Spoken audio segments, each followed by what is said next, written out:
Yeah. Right.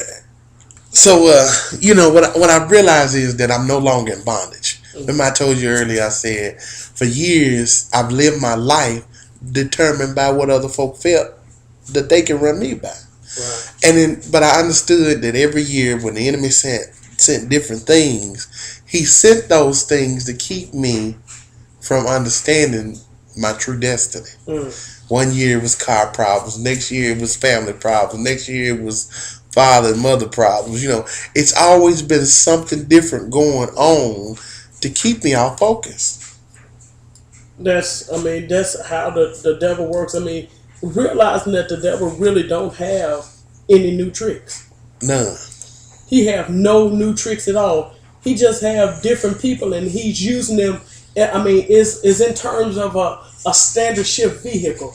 Once you reach the plateau of one level, you're actually at the bottom of another. Right. So if he can keep you from shifting, if he can keep you in first gear until you burn the motor up or run out of unction for God, right? Then he's effectively affected your vehicle.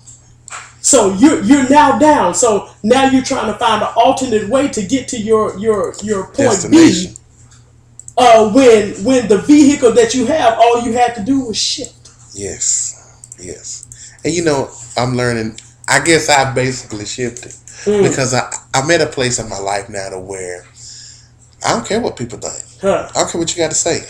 Everything I do in my life now has to be purpose. You know what I'm saying? And I've always had that I'm gonna say ignorant side. Yeah. To where I really don't care what you got to say about me. But it's more now it's not more now as verbal as it is action. Yeah. Action says that when I do whatever I do, I'm doing it with purpose. It's a purpose behind it. I like to call it faith action, because when something has been placed in your belly, the realization of it is, the only thing that we have to go on is faith that God is going to do what He say He going to do.